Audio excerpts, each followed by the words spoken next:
Planning to deceive John too, are you? Sarah, my son's wife, laughs with glee. John won't be back from his overseas assignment for another 6 months. Until then, I'll just dodge any questions over the computer screen. Sarah grins maliciously.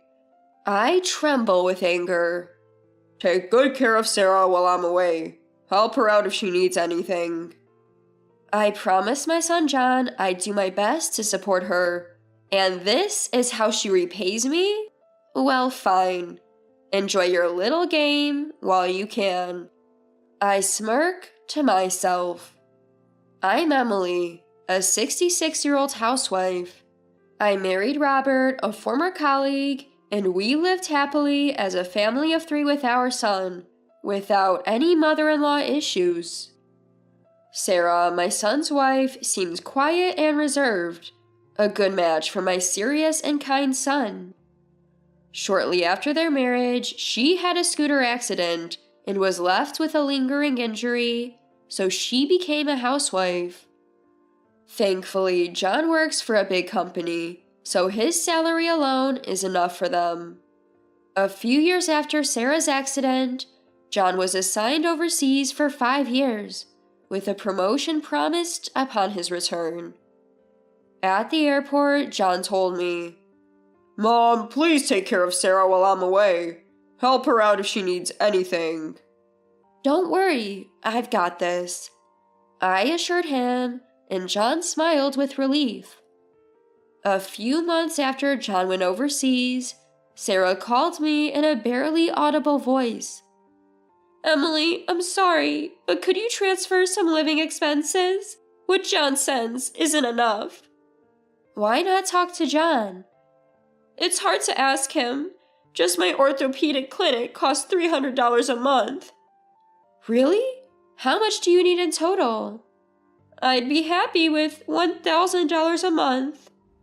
All right, I'll transfer it on the 20th of each month. We have savings and are still working, so my husband and I can each contribute $500. I added my $500 to the money from my husband and transferred it to Sarah's account. At first, Sarah was polite, even calling to thank me, but she gradually became more brazen. Within 6 months, she even started calling to remind me the day before the transfer. Emily, you haven't forgotten, right? Tomorrow, please keep your promise. For the record, I've always transferred the money on time. Despite her nagging, my husband just said, She's probably anxious. Despite being bothered by reminder phone calls, while I was preparing dinner, Sarah suddenly showed up. She looked desperate, so I stopped cooking, led her to the living room, and listened. Sarah covered her face and burst into tears. What happened? I fell for a scam. Sarah confesses, her face a mess of tears. I started learning about computers, and I got a message saying it was infected with a virus. Panicked, I transferred a large sum of money. What? That's a scam, Sarah sobs. What should I do? I even took out a loan. How much did you borrow? $200,000. $200,000? I'm almost knocked off my feet. The staggering amount makes me want to cry too. Even you can't come up with that kind of money right away, can you? No, it's okay. I'll transfer it to your account. I'm really sorry. I don't know how to thank you. It's fine. Just make sure to tell John. I will. Sarah apologizes repeatedly and leaves. I glance at the floor and notice something Sarah left behind. I'll return it next time I see her and store it in a drawer. When my husband comes home, he looks puzzled. That's a lot of money. Where did she even borrow it from? I'll check with Sarah. I send a message and wait for days, but no reply comes. Growing anxious, I ask my husband to check on Sarah. When he mentions he'll be near Sarah's apartment the next day, You're off work tomorrow, right? Let's pay her an unexpected visit. My husband nods, albeit reluctantly. The next day, we drive to the rundown apartment building where Sarah supposedly lives. There's no nameplate, so we have no idea which apartment is Sarah's. Just then, a resident comes out and we ask him, "Excuse me, do you know which apartment Sarah lives in?" "Sarah's place? Over there." A pudgy man with a scruffy beard points. My husband and I are stunned. He's pointing at a brand new high-rise apartment building. "Last month, she moved from the apartment she shared with her husband to that high-rise.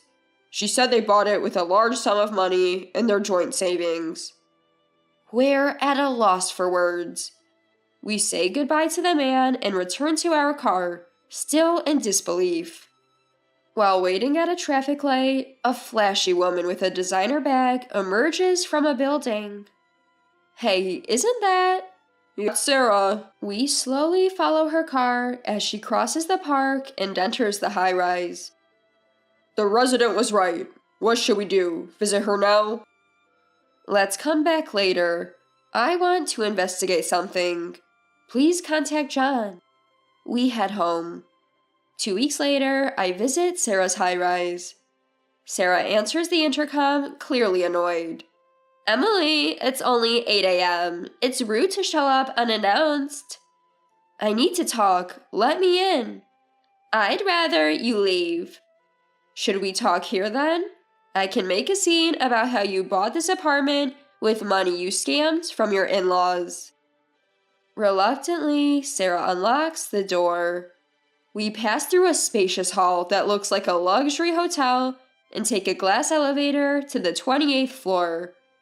Sarah greets me at the door, wearing a silk pajama set and a robe. She yawns and pushes her hair back, clearly annoyed. "You found the place." "I'm coming in." "Wait." Ignoring Sarah's protest, I walk in. The enormous living room has just a 2-seater sofa and a table.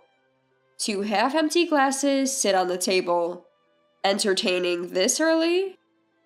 Yes, they just left." Sarah looks more nervous than I do. A muffled voice comes from a closet in the hallway, and the door opens. A young man with a cute face appears. Sarah panics and rushes over to him. "Hey, David, why are you coming out?" "Sarah, is that true? You're not single?" With teary eyes, David presses Sarah, who scratches her head with a half smile. Well, I thought you'd be turned off if you knew I was married. Remember how you complimented me at the cafe?" His expression changes, becoming almost malicious. "You were dressed to the nines, carrying designer bags. I thought an older, wealthy woman would fall for cheesy pickup lines. I mistook you for a lonely single woman. I usually avoid married women." David heads to the bathroom. Soon, he changes from matching pajamas with Sarah into a casual jacket and heads for the door. He puts on branded sneakers from the shoe rack and finally looks back at Sarah. "So, goodbye. I'll come back for my stuff later." "What? You're breaking up with me? Wait." Sarah chases after David and leaves the room. About 20 minutes later, a red-eyed Sarah returns. She immediately starts yelling at me. "Emily, David broke up with me. What are you going to do about it?" "It's your own fault." I sigh and respond with a look of disbelief. I offered to help you with your debt because I thought you were in trouble. I never thought you'd use it to buy an apartment to live with another man. Don't you feel guilty?" "I couldn't say no when such a cute guy wanted to live with me." Sarah shrugs as if it's the most natural thing in the world. Sarah looks pitiful, spiraling out of control. "I married a boring workaholic because he's from a wealthy family and works for a big corporation. I was looking forward to shopping with his salary, but John manages all the finances, and I only get $1,000 for myself. It's ridiculous. So you took money from us to live with your lover? He's cute, unlike my husband. My husband is just an ATM. He should work hard and support me. I was trembling with anger. John is working hard overseas, sending money so Sarah can live comfortably. It's unforgivable. So, what are you going to do? Tell John? Sarah leaned against the wall, arms crossed, and smirked. Will John yell at me over a video call? I'll deny living with someone else, of course. He'll be torn about who to believe. You plan to keep deceiving John? You're a bad listener. Sarah chuckled. He won't be back for another 6 months. I can dodge any questions over the computer screen. I need to get my living expenses. Sarah grinned maliciously. Besides, you guys can afford it. You can spare a little. You can't take money with you when you die. Just then, the closet door opened. John appeared in front of a stunned Sarah. John? Long time no see, Sarah. John was in a suit and Sarah was frozen. I used the same trick as your boyfriend, but you didn't notice. I laughed at Sarah's dumbfounded expression. Why are you here? You said you wouldn't be back for a while. I intended to, but after hearing various things from my dad, I took emergency leave and came back. John had a stern look I'd never seen before. He slowly walked into the lavish living room, looked around, and said sarcastically, Wow, it's like a hotel in here. Even the wallpaper looks expensive. Right, Sarah? Yes? How much did it cost? $490,000?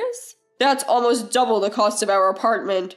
You bought it with money you scammed from my mom and our savings, just to live with a younger man. Is that right?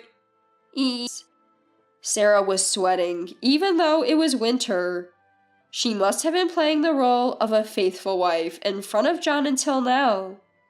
Even the audacious Sarah seemed small in front of John's icy stare. John exuded quiet anger as he spoke to Sarah in a low voice. While I was working hard overseas, my wife was taking money from my parents and spending it like water. I couldn't believe it when I heard it from my dad, but listening from inside the closet, I understood. I've been deceived by you, Sarah. John looked down at Sarah and continued in a cold voice. Before I left for France, I asked my mom to look after you if anything happened. I never thought I'd be betrayed like this. I feel the same. I thought I was treating you pretty well, but it seems it didn't get through. John looked at me. I'm sorry, Mom. You don't have to apologize. She's the one who will take all the responsibility, I said, and John handed Sarah the divorce papers. Here, mail it after you fill it out. Sarah was caught off guard.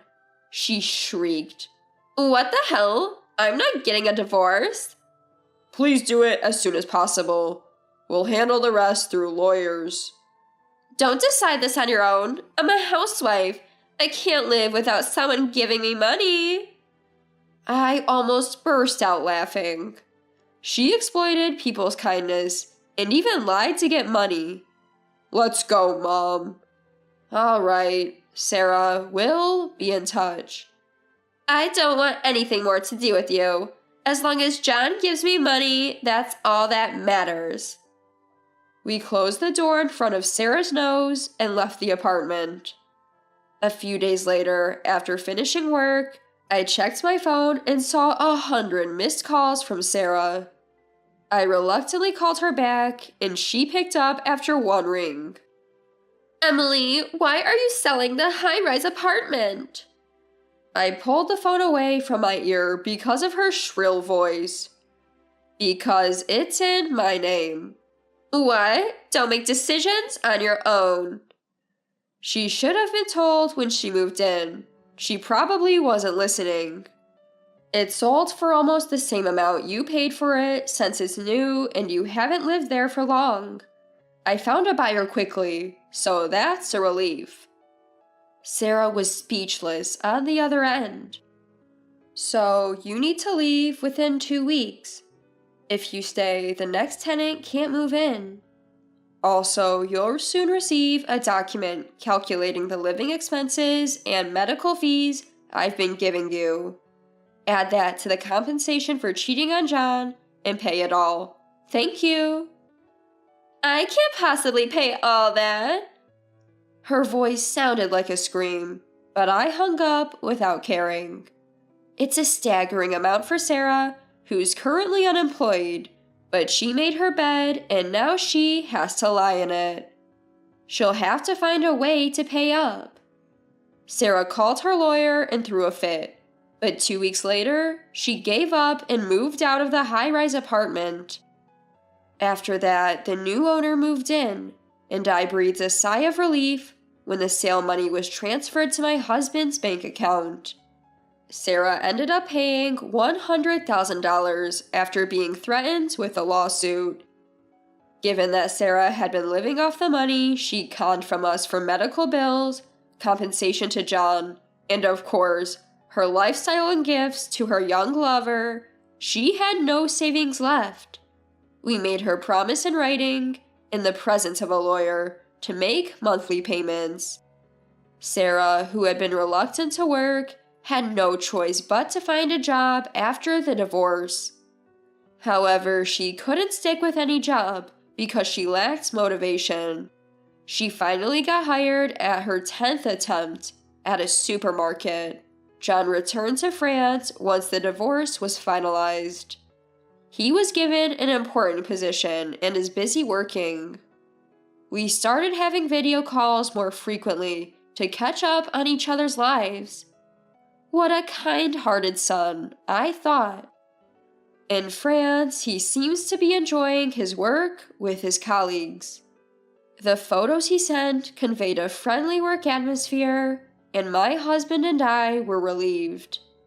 I want to work hard while I can, save up, and enjoy a comfortable retirement. John is independent, and my husband and I are getting along just fine. I hope these simple but happy days continue forever.